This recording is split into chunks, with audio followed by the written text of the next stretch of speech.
It has been, but it's summertime. It's the fun part now. Yeah, the fun part. I want to start, if you don't mind, with private equity. Oh, boy.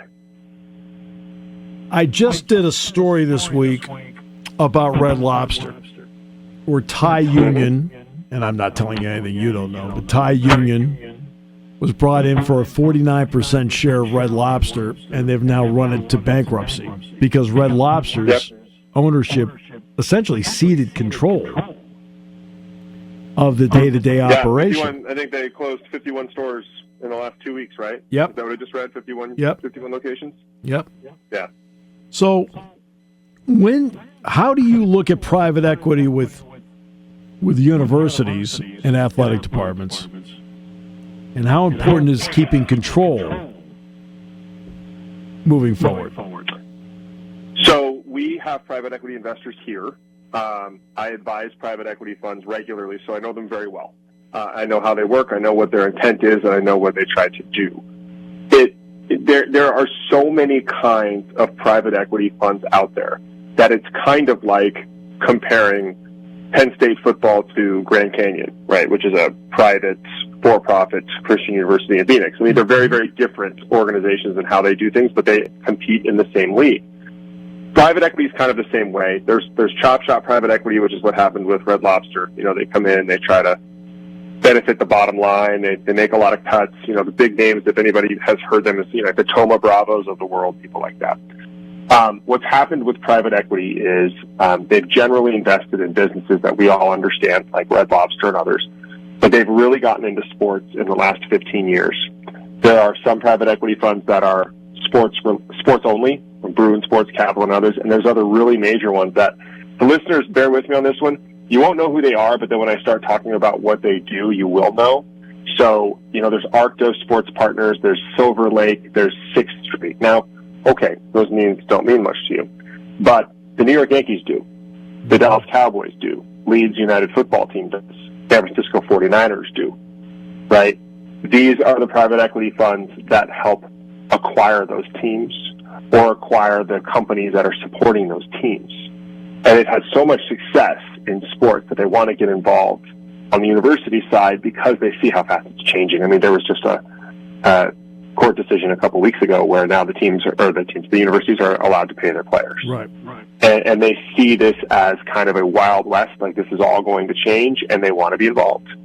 And so it is going to be so fascinating if, you know, so the NFL, for example, is not allowing private equity to take control of a team. And the NBA was the first to do this. The NBA started allowing private equity in, I think, 2 years ago with the San Antonio Spurs. And you can hold part of the team, but you can't have a ownership interest in the team. Right. They have a lot of rules about that. Right. But the universities, they don't have a lot of rules yet. So I am dubious at best about this.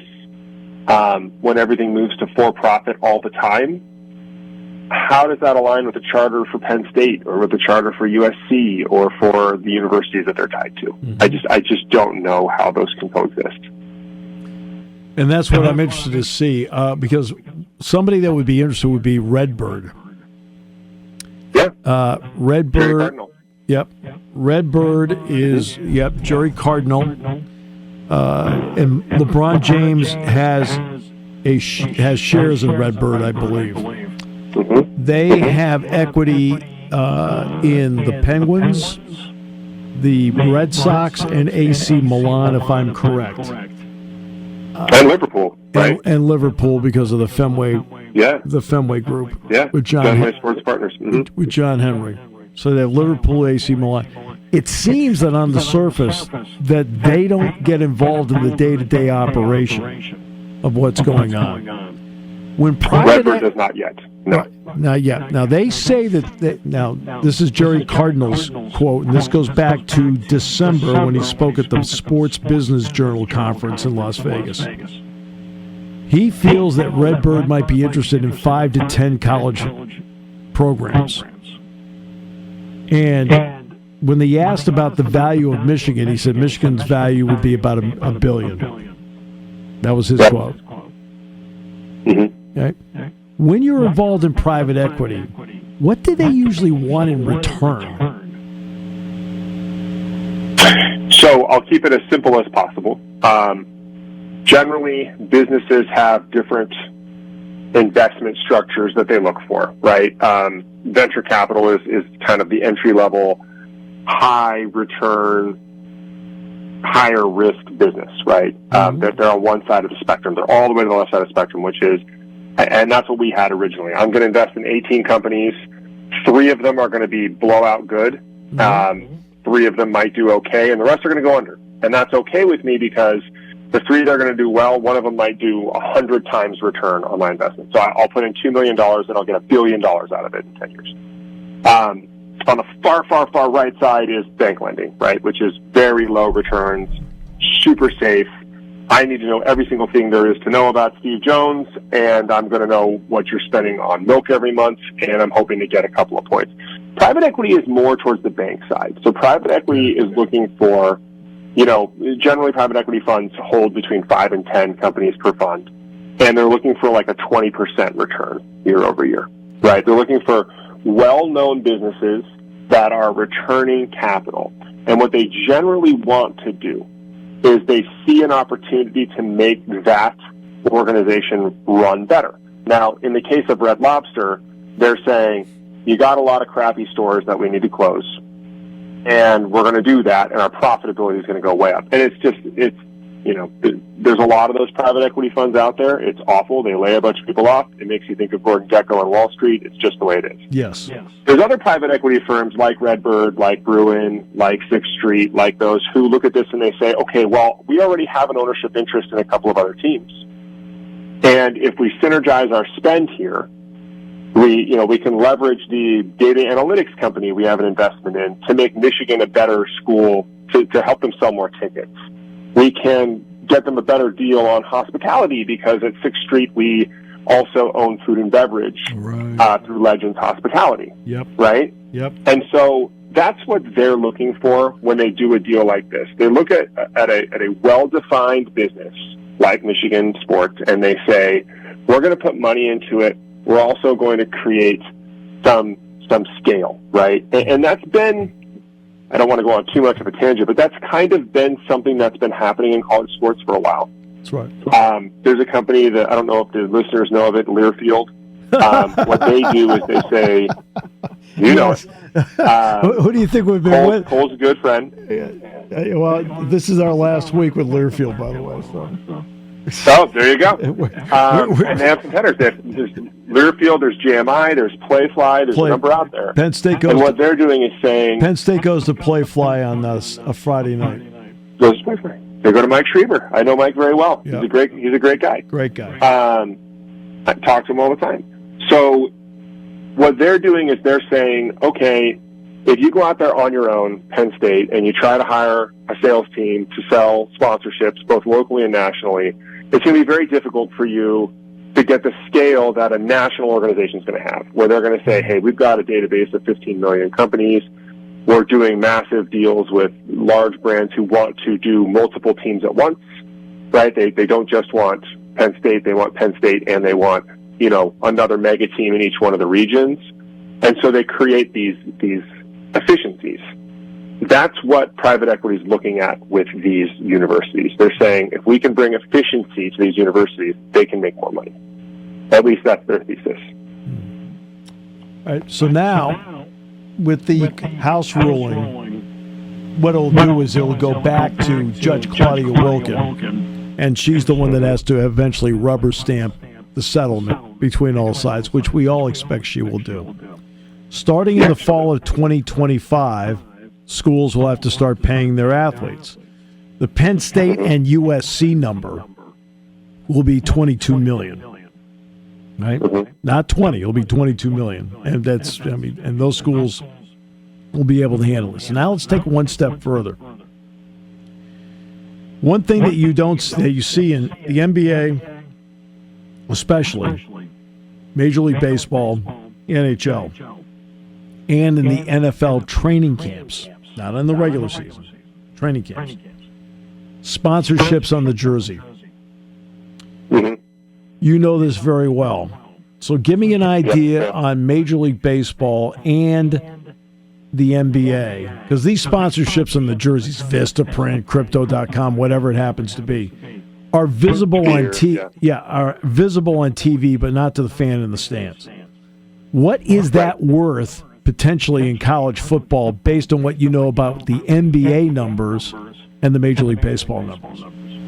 NBA and baseball, anywhere from $3 to $15 million a year, depending on what market you're in. Yeah.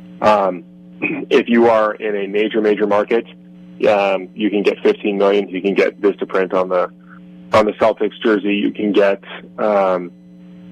Crypto Sphere, which is kind of an insider baseball deal on the Knicks. Yep. But there's still teams that don't have deals, and they've been trying for a while. I think the Texas Rangers just finally got a deal. They're the world champions. Right. I think the Devil Rays, smaller markets, they're having trouble. And so it's just going to become more and more haves and have-nots. I mean, you and I have been talking about this since 2018, yes, right? We're on year 6 or 7 of saying that it's a matter of time before college football is the Premier League.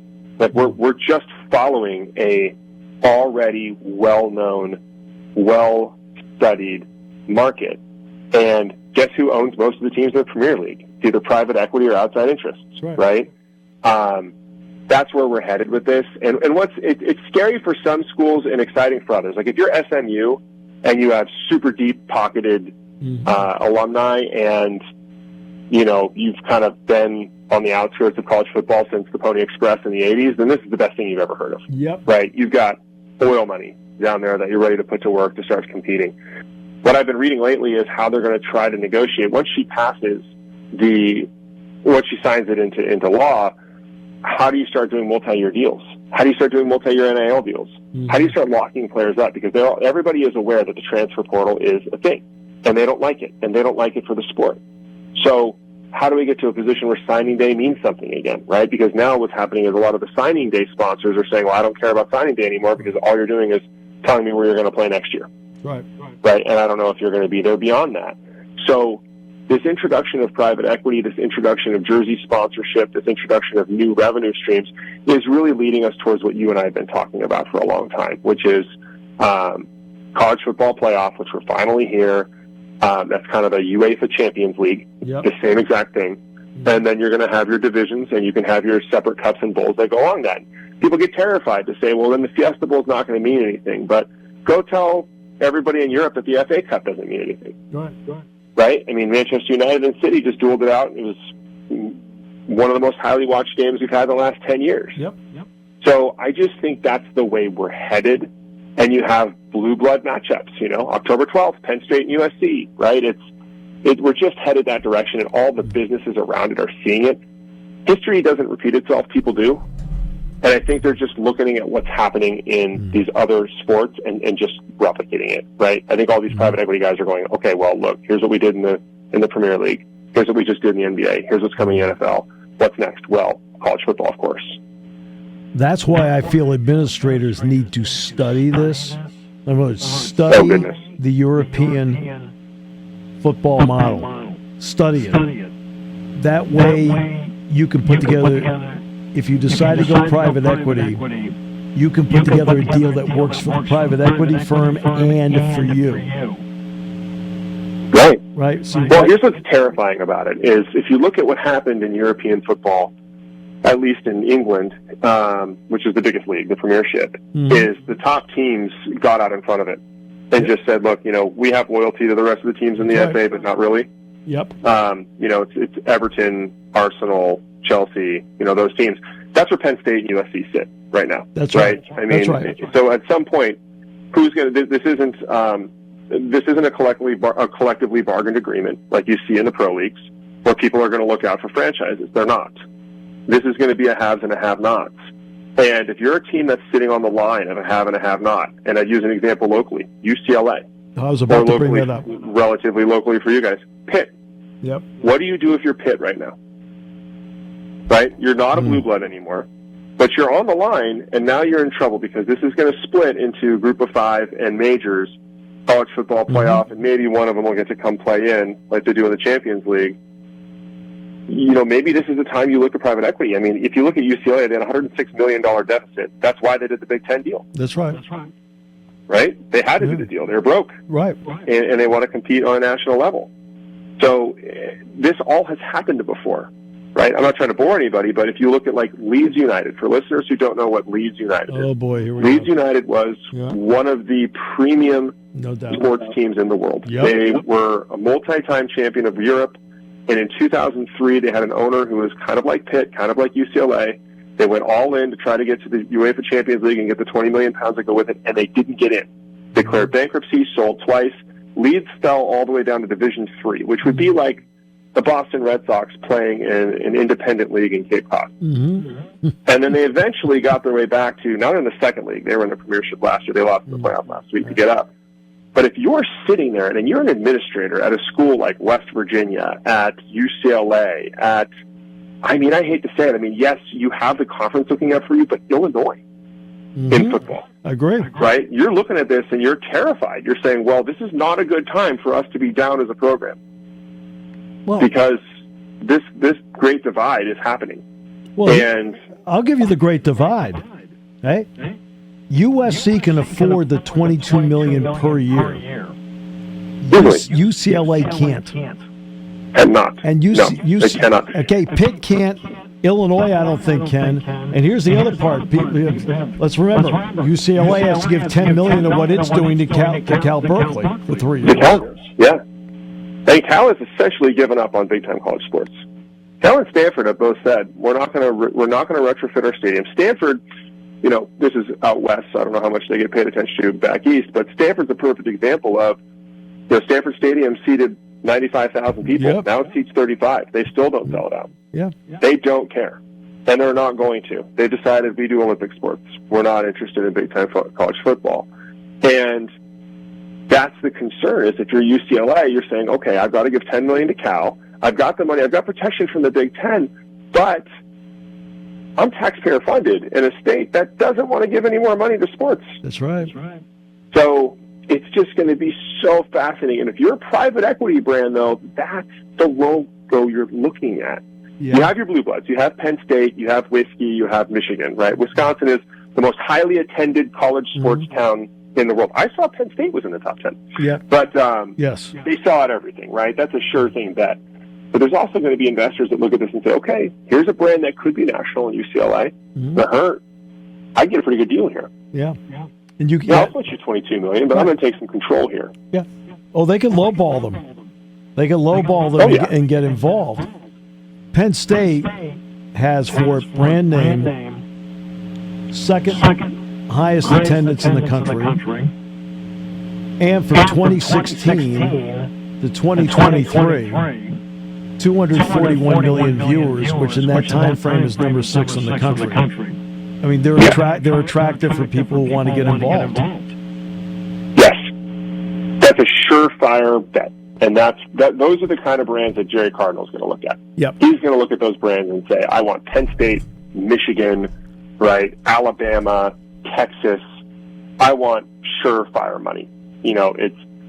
And we've seen that happen across sports in general, where things have just been undervalued, right? Somebody looks at the Golden State Warriors at $420 million in 2012, and now they're worth $6.5 billion, right? It's an undervalued asset. That's what they're looking at. But then you're going to have those private equity shops we were talking about there. They're going to say, okay, where is there a brand that used to be a national brand that we can put some money into and maybe make a national brand again? Pitt fits into that, right? Sure. UCLA fits into that. You're looking for programs that are a little bit down right now, that maybe their great days are behind them. You know who the number one poster child for all this is going to be? If I gave you a guess, you'd guess it in a second, but it's Miami. 100% it's Miami. Yep. Right? They're going to be the first team to get a ton of private equity money and get all that clout behind them. But it's going to change the sport completely. And it's due time, but I just think it's going to be really ugly for the next 5 to 7 years. Nobody knows what the rules are. There's going to be a lot of cheating because there's no central organization until eventually we all accept it. It's the college football playoff who is at the end of the line of all of this that's going to litigate from the back. Yeah. Right? And essentially say, like, look, if you break the rules, we're not going to let you play. And this is what it is. And that's what UEFA does for club soccer.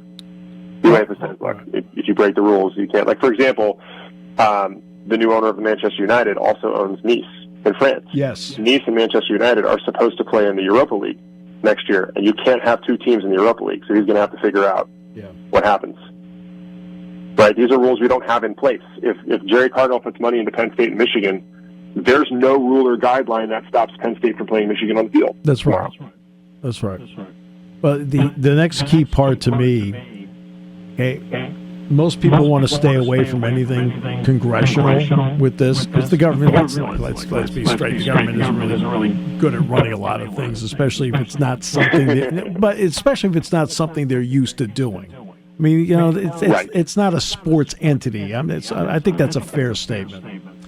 It's 100% fair. But what the NCAA does need from them to at least have some relevance of, if they can get an antitrust exemption, that would give them the power to negotiate a deal with the players on collective bargaining to put structure around this. Would that be fair? Yeah. I don't think it would just be fair. I think it would be better for the sport. Yes. I mean, so if you look, again, Premier League, probably the most mature, non-collectively bargained agreement there is the Premier League, right? Like we could point to the NFL. That is by far the most mature. Their collective bargaining is the best in the world, but we're miles from that in the university system in the NCAA right now. Right. But at least there you have multi-year deals, and there's a transfer window. There's 2 transfer windows, just like there are for universities.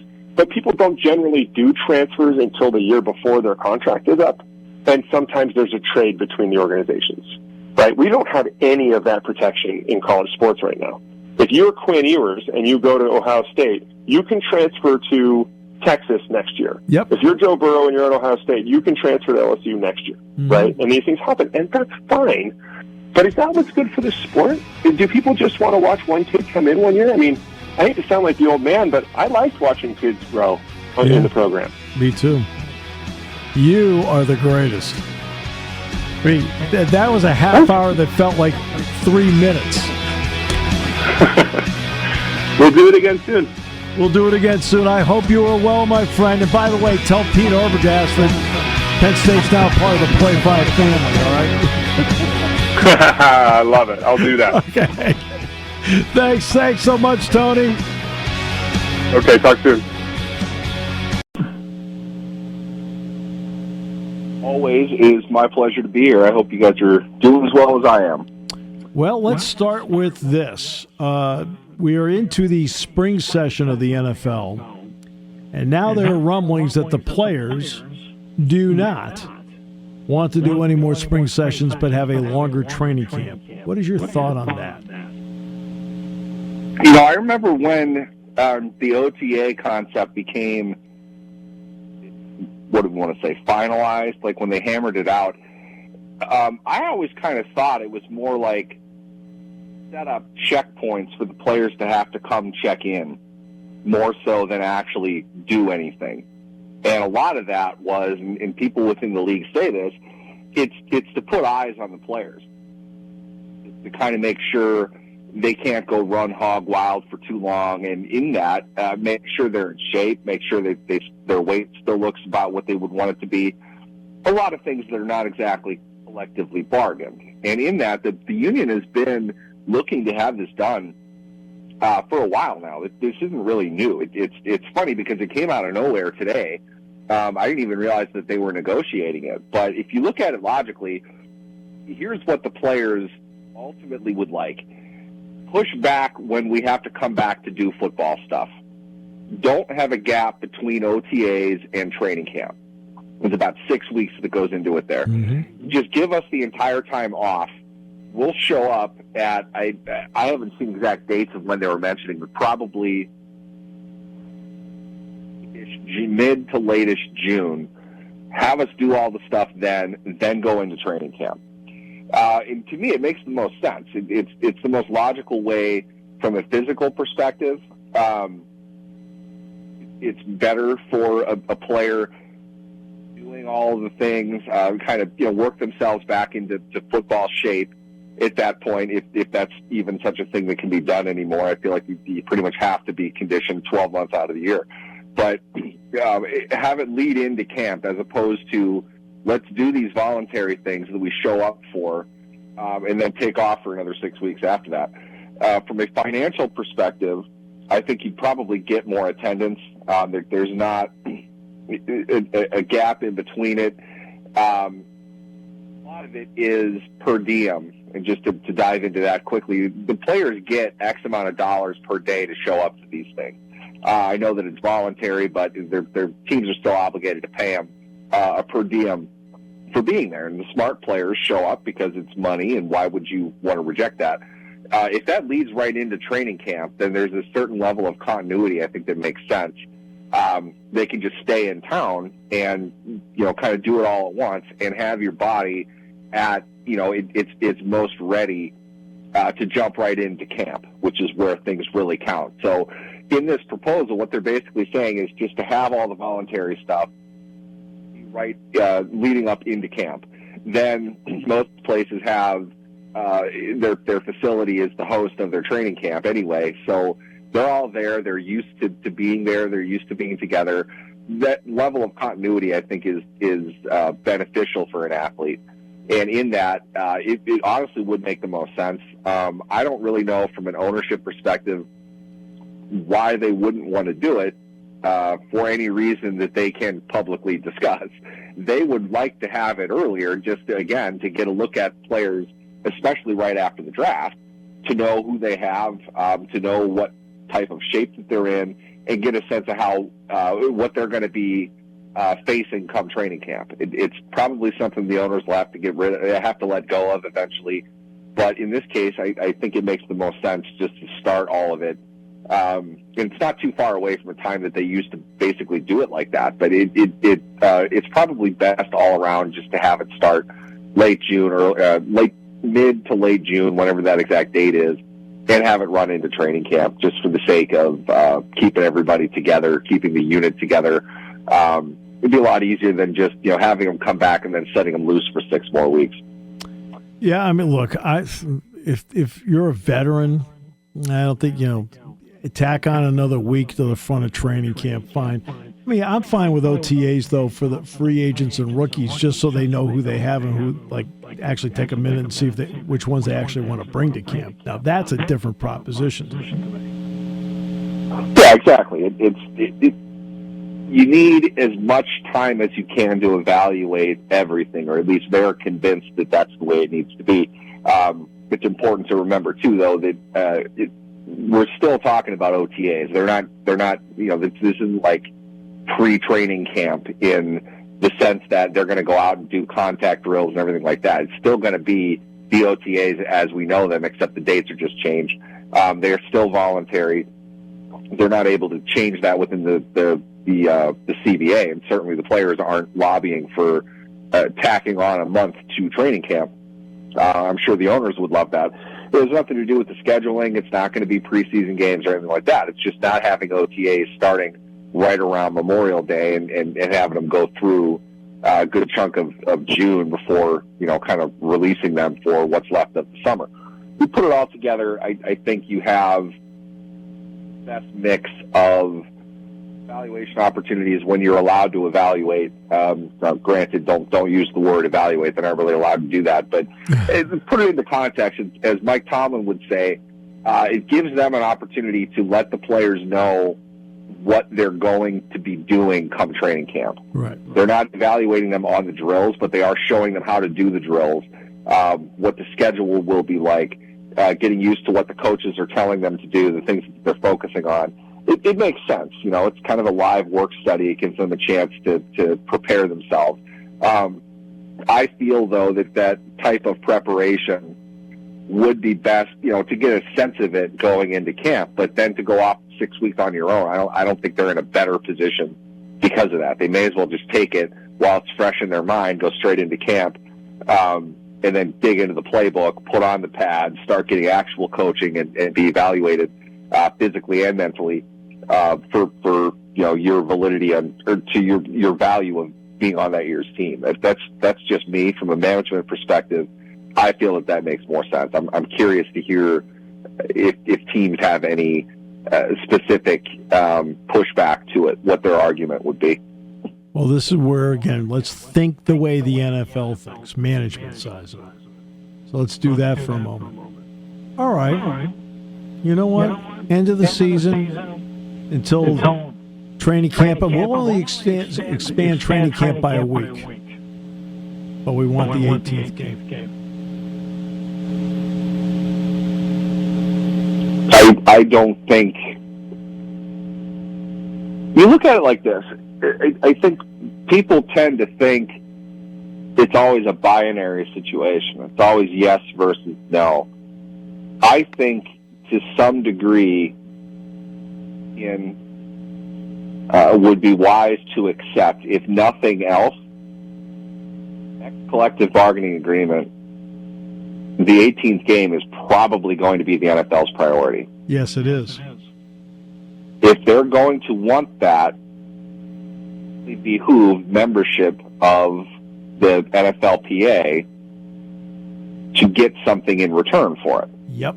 If they flat don't want to do it, okay. But to be honest, I don't think they flat don't want to do it. I think that they want to get something significant for it, and they should. They only make sense, right? This is why the revenue is split on an overall percentage. So if there are more games, logically that money is going to filter back down to the players.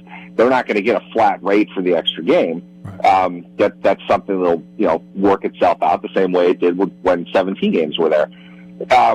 What do the players want collectively? What do they want as a group that would justify the inclusion of the 17th game? Now, I know you and I have had this conversation a bunch, but it's just amazing to me how much more leverage ownership has in this negotiation, because while probably the average generation of players in the NFL is 3 years, right, give or take. That's about the average length of a career. So you're changing over a team pretty much entirely once every 3 years. I think that's fair to say. 90+% of your roster is different every 3 years. Those players go out of the league just as often as they go anywhere else. And depending on the circumstances, some are still, members of the union, and I don't know why they'd want to do that. If they're continuing their career, they want to be. They're paying dues on it. But in those pockets, those generations of players, priorities are completely different. Yeah, that's right. Different things for different people. This is how the NFL got the last CBA to go through with little to no resistance. What they did was offer a massive increase at the minimum level of salary to something that you might argue is closer to, relatively speaking, living wages in comparison to other sports, in comparison to, relative to the violence in which they are inflicting and taking on in their lives. It went up from, I believe, $325 at the absolute bargain basement level to $750 now, in exchange for essentially signing off critical health care issues and adding another game to the schedule. Now, players off the top of my head, too, that I can remember being outwardly against this, Aaron Rodgers, and at the time when he was playing, J.J. Watt. Right. These are two players back then that were making $25 million a year. Joe practice squad running back isn't J.J. Watt. He doesn't have that kind of money coming in. But if he's only going to play for 3 years, he's only going to get paid $325,000 for each of those 3 years. He'd love to have $750 instead of $325. Guess where he's going to vote? Right. If they play another game or not, he's not even going to be on the team. Right. He's going to be a fringe. Put him on the roster. Doesn't make a difference if he plays in the game or not. He's probably inactive. So the NFL shrewdly took probably a third of the league and said, "We're going to pay you a lot more money. The issues that we want have nothing to do with you. May as well take it." So if you're the players now, you're remembering that. What are you able to come up with that would get you to want that extra game added? Because I remember you and I talking about this back then. They didn't add one game because they wanted one game. They want two. Right. They could get one right now. The next one is when they're going to go get the other one. So now they've not overplayed their hand, but it's pretty obvious what the league is going to want in the next round of negotiations. What do the players want back?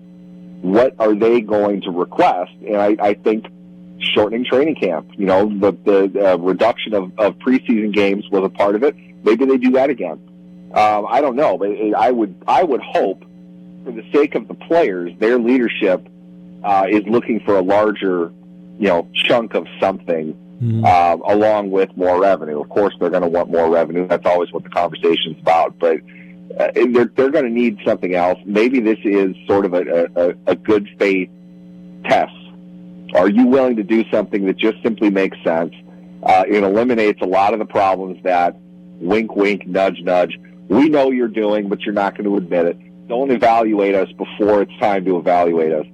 Get rid of this, make it make sense, and we'll continue to discuss with you an 18th game. But until then, we hope that you've got a little bit more than what you had last time, because you're not going to give the bottom class of the NFL 100% raise again. So, one, you eliminate OTAs, no spring work. You add 1 week to training camp as a compensation for no OTAs. You reduce the number of preseason games to 2 and limit to 1 scrimmage that you can have in camp. You then go to the 18th game, and whatever revenue that comes out of adding an 18th game, you get 49% of that to be distributed. Oh, and by the way, we'll let you expand the roster from 53 to 56 because you'll need more. So that's 3 more jobs in the union per team, which means union dues as well. Sounds to me like you're hammering all this out. I don't know if you're talking to Goodell or not. No, but, I ad-libbed that just off the top, seriously off the top of my head. Roster expansion is interesting. That's something, considering they've gone up in salary, the value of your 53rd man is considerably higher than it was a decade ago. COVID and post-COVID, they added to the practice squad. I wouldn't be surprised if the NFLPA really doesn't like the current practice squad rules. Any running back signed after week 1, which is when salaries become guaranteed, any running back signed after week 1 is signed to the practice squad. They're not signed to the active roster. That's right. They can use them up and down, which is really not what the practice squad is designed to do. I think that's kind of, they're bending the spirit of something that does make sense. I believe in an expanded practice squad to an extent. There comes a point, though, that you've got to start rostering people, Yeah. Maybe that's something the league would budge on with this.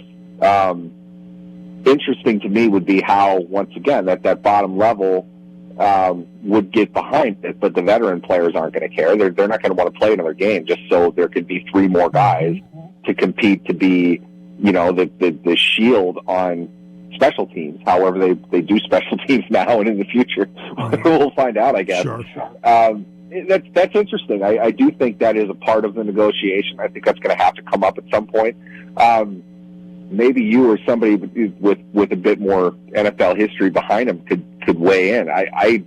When's the last time they changed the 53-man roster? I know that they've tweaked the game day roster a bunch in the last 10 years. I don't remember when the roster wasn't 53. Right.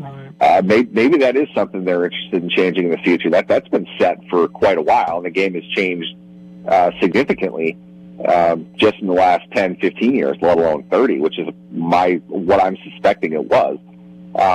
They cut the draft in half, and they kept it at 53. So I wonder how much the owners would really want to budge on that, but that could be something significant. Quick math off the top of my head, that's another 100 players in the league. The union would probably want something like that, I'd imagine. That's an interesting thought.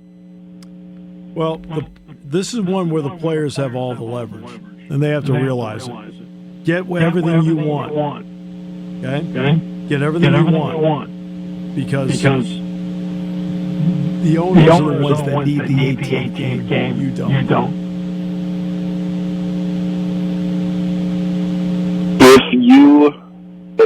I would go back to this. I think you could always call a CBA a Cold War. in some way. They're negotiating this every day.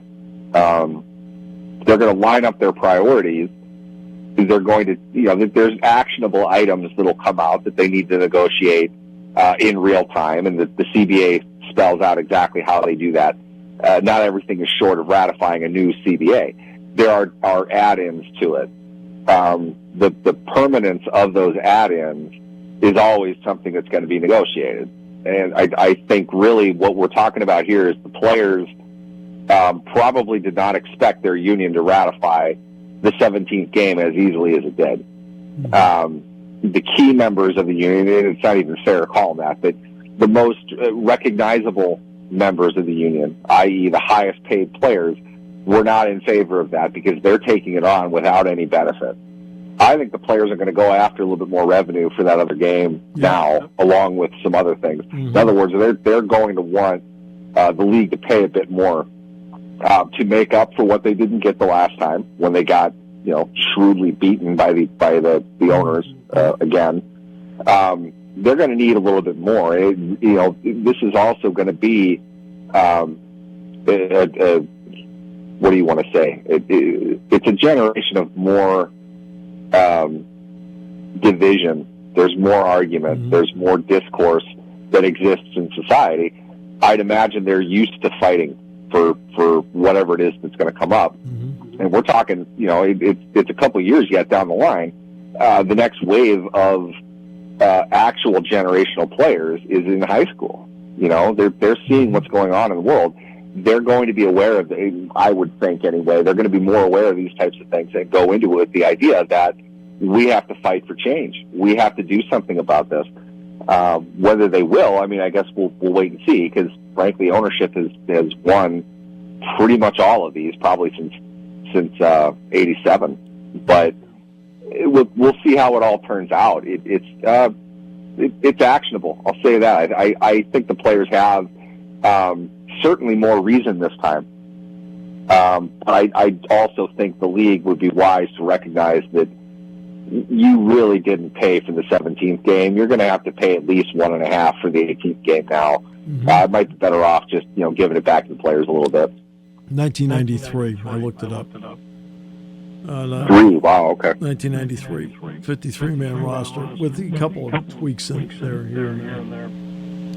My friend, always a pleasure. Only we can take the off season and turn it into a half-hour discussion. It's absolutely true, and I appreciate it every week. Thanks for having me. Thanks, my friend. Neal Coolong joining us on the show today. Always appreciate him very much.